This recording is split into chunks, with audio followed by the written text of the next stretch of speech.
بسم اللہ الرحمن الرحیم۔ السلام علیکم ورحمۃ اللہ وبرکاتہ۔ شائقین فارسی، شائقین کلام اقبال کو خوش آمدید۔ آج ہم فارسی کلام اقبال شروع کر رہے ہیں۔ علامہ اقبال رحمۃ اللہ کی کتاب پیام مشرق کا جو حصہ افکار پر مشتمل ہے، اس میں سے 7ویں نظم زیر درس ہے۔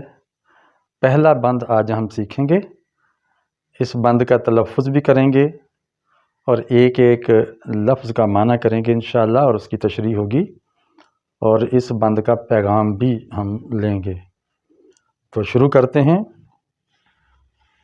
خیز کے در کوہ دشت، خیمہ زد ابری بہار، مست ترنم ہزار، طوطی و دراج و سر، بر طرف جوی بار، کشت گل و لال زر، چشم تماشا بیار، خیز کی در کوہ دشت، خیمہ زد ابری بہار۔ ترجمہ ہے، خیز، اٹھ، بیدار ہو، کھڑے ہو جاؤ، بیٹھے نہ رہو، سوئے نہ رہو۔ کیونکہ یہ وجہ بیان کرنے کے لیے لفظ آیا ہے، تشریح کے لیے کہ کیوں اٹھو۔ در کوہ دشت، پہاڑ اور جنگل میں، یا پہاڑوں میں، صحراؤں میں۔ در کا معنی ہے میں۔ خیمہ ٹینٹ لگا دیتے ہیں، کپڑے کا کمرہ بنا لیتے ہیں، خیمہ۔ اوپر جو حمزہ ہے خیمائی، یہ تنکیر کا حمزہ ہے، اور چھوٹی یا کبھی تعظیم کے لیے آتی ہے، کبھی تنکیر کے لیے آتی ہے، اور جب آخر میں ہائے مختفی ہو تو اس پر چھوٹی یا کی بجائے حمزہ ڈال دیا جاتا ہے، یعنی کہ شاندار خیمہ لگا لیا ہے۔ خیمہ زد میں نے مار لیا ہے، لگا لیا ہے۔ ابر بہار، کس نے خیمہ لگا لیا ہے؟ بہار کے بادل نے۔ جس طرح خیمہ لگائیں تو نیچے بندہ راحت اور آرام کرتا ہے، ایسے ہی بادلوں نے گویا آپ کے اوپر چھتری تان لی ہے۔ اور کون سا بادل ہے؟ یہ بہار کا بادل ہے۔ یہ ایک تشبیہ ہے، یعنی جیسے بادل آ کے سورج کی کرنوں کو روک دیتا اور خود چھا جاتا ہے، ایسے ہی بہار ہر طرف چھا گئی ہے۔ تو اب آپ اٹھیں اور اس بہار کے نظارے کریں۔ مست ترنم ہزار، ترنم کے اندر مست ہے کون؟ ہزار میں نے تب بلبل، ہزار میں نے ہزار بھی ہے، جو 10 بار 100 ہو تو ہزار بنتا ہے گنتی، لیکن یہاں فارسی میں شاعری کے اندر ہزار داستان بلبل کو کہا جاتا ہے، چونکہ وہ موسم بہار میں بہت زیادہ گیت گاتی ہے، نغمے الاپتی ہے، اس لیے اس کو ہزار داستان یا ہزار بھی کہہ لیتے ہیں۔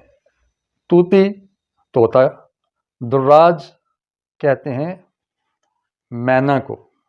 تو جیسے طوطا انسان کی بولی نقل کرتا ہے، مینا بھی انسان کی بولی نقل کرتی ہے۔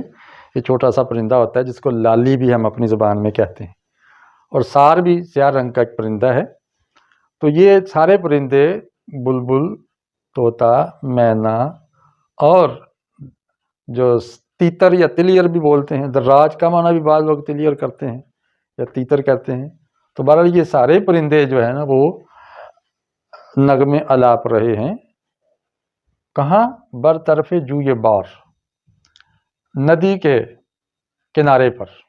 ندی کے کنارے پر، جوی بار کہتے ہیں ندی کو، طرف کہتے ہیں کنارے کو۔ کشت گلو لال زار، اور ندی کے کنارے پھولوں کی کھیتی ہے اور لالے کا کھیت ہے، یعنی کئی کئی کھتے پھولوں سے بھرے ہوئے ہیں۔ لالا بھی سرخ رنگ کا پھول ہے، اور یہاں گل، اگرچہ ہر پھول کو گل کہتے ہیں جیسے فلاور ہے، لیکن یہاں گل سے مراد گلاب کا پھول ہے، خاص گلاب کے پھولوں کے کھیت اور لالے کے کھیت جو ہے نا، وہ ندی کے کنارے کنارے بڑے کھلے ہوئے اور خوبصورت لگ رہے ہیں۔ چشم تماشا بیار، دیکھنے والی آنکھ لے کر آ، دیکھنے والی آنکھ پیدا کر، یعنی دیدہ بینا پیدا کر، یعنی آنکھیں کھول، ذرا ہوش گوش کے ساتھ ذرا نظارہ کر۔ خیز کے در کوہ دشت، خیمہ زد ابری بہار۔ تو اس نظم میں اقبال پہلے مصرے کو آخر میں بھی دہرا کے لا رہے ہیں۔ اس کا پیغام کیا ہے اس بند کا، پوری نظم کا بھی اور بند کا خاص طور پہ یہ ہے کہ دیکھو بہار سے مراد یہ بولنے کی آزادی ہے۔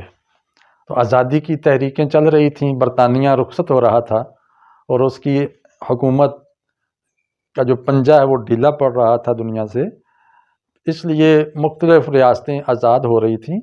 تو اقبال اس نظم کے ذریعے کہہ رہے ہیں مسلمانوں کو، مسلم نوجوان کو، کہ آپ بھی آزادی کے نغمے گاؤ، اور آپ کو احتجاج کی آزادی ہے، اظہار کی آزادی ہے، فریڈم آف ایکسپریشن ہے، جو بھی آپ کہنا چاہتے ہیں کہیں۔ تو آپ یہاں پر جو آزادی کی بہاریں پوری دنیا پہ چل رہی ہیں، تو تم کیوں سو رہے ہو؟ جاگو، اٹھو اور اپنے حق کے لیے آواز بلند کرو۔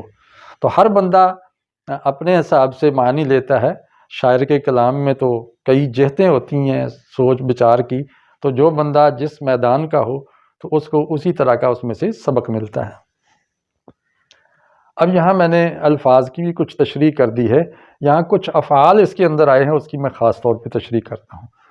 افعال کی جب ہم تشریح کریں گے تو پہلے تو دیکھ لیں کہ جب بھی کوئی فعل یا کوئی کام آئے گا تو ان 6 میں سے کسی 5 میں سے کسی ایک جگہ پہ اس کو لکھا جائے گا، یا مصدر یا ماضی یا مضارع یا امر اور نہیں، ان میں سے کسی ایک میں۔ یہاں مجھے 3 لفظ ملے ہیں، ایک ہے ماضی کا زد اور 2 لفظ ملے ہیں امر کے۔ امر کے شروع میں کبھی بے آتی ہے اور کبھی نہیں آتی۔ اب ہم اس سے مصدر بھی بنائیں گے۔ خیز کس سے بنا ہے؟ خاستن سے بنا ہے۔ خاستن کا معنی ہوتا ہے اٹھنا، اسی سے برخاستن، بر بھی کبھی شروع میں لگ جاتا ہے، بر، تو برخاستن اٹھ جانا، کہتے ہیں نشست و برخاست، تو خاستن میں نے اٹھنا ہو گیا، اس کا معنی بھی یہاں لکھ دیتے ہیں اٹھنا۔ اور اس سے اگر ہم ماضی بنانا چاہیں تو اس کی نون ہٹا دیں تو ماضی بن جائے گا، مصدر کی نون ہٹا دیں، خاست، وہ اٹھا۔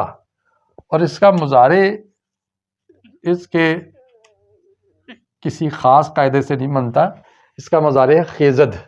البتہ امر ایک قاعدے کے مطابق ہے کہ خیزد مضارع کی دال ہٹاؤ تو یہ امر بن جاتا ہے، اور امر کے شروع میں اگر میم لگا دو تو یہ فعل نہیں بن جائے گا، نہ اٹھ، مخیز نہ اٹھ۔ زد یہ فعل ماضی ہے، تو ہم نے پہلے فعل ماضی بنایا تھا مصدر کی نون ہٹا کے، اب ہم اس کی نون واپس لا دیں گے تو یہ مصدر بن جائے گا، زد سے ہی بن گیا ہی زدن۔ زدن کا معنی ہوتا ہے مارنا، مارنا لفظی معنی اس کا ہے مارنا۔ تو خیمہ زد، خیمہ مارا ہے یعنی خیمہ گاڑ لیا ہے، خیمہ لگا لیا ہے۔ اب اس کا مضارع کیا آئے گا؟ زدن کا مضارع ہے زند، زند۔ اب اس کی دال ہٹا دیں تو امر بن جائے گا زن، مار، بازوئے شمشیر زن استعمال ہوتا ہے۔ اور اس کے شروع میں اگر میم بڑھا دیا جائے تو یہ فعل نہیں بن جائے گا، مزن، نہ مار۔ تیسرا لفظ بیار یہاں ملا ہے کہ لے آ، تو اس کا مصدر آپ کو انوکھا ملے گا آوردن۔ آوردن کا معنی ہوتا ہے لانا، آوردن لانا۔ اور اس کا ماضی بنانا ہو تو نون ہٹا دو، بن جائے گا آورد، آورد وہ لایا۔ اور اس کا مضارع ہو جائے گا آورد کا آرد، آرد، دال سے پہلے زبر لازمی ہوتی ہے مضارع میں، آرد وہ لائے۔ اور اس کا امر بنانا ہو تو ہم دال ہٹا دیں گے تو یہ آر بن جائے گا، اور آر کے شروع میں بی لگائیں گے تو بیار بن جائے گا۔ پھر آپ کہیں گے کہ یا کہاں سے آئی؟ تو ہم کہیں گے کہ اگر شروع میں الف ہو تو بے اور الف کے درمیان یا کو بھی بڑھا دیتے ہیں، بیار۔ تو یہ آئندہ بھی مثالیں آئیں گی تو آپ کو یہ بات پختہ ہو جائے گی انشاءاللہ۔ اور اس کا نہیں بنانا ہو تو بے کی جگہ پر میم لگا دیں، معیار، نہ لا۔ تو یہ فعل کی تشریح ہوگی، اس کو ہم نے مختلف شکلوں میں صیغوں میں ڈال دیا ہے۔ اور اتنے لفظ اگر بنا لیے تو اس کو کہتے ہیں چھوٹی گردان، صرف صغیر۔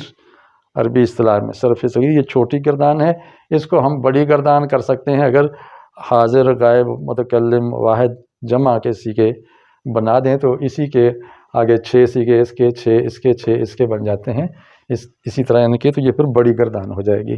امید ہے کہ آپ کو یہ لیسن پسند آیا ہوگا، انشاءاللہ اگلی ویڈیو میں آپ اس کا دوسرا بند سیکھیں گے۔ اجازت چاہتا ہوں، السلام علیکم ورحمۃ اللہ وبرکاتہ۔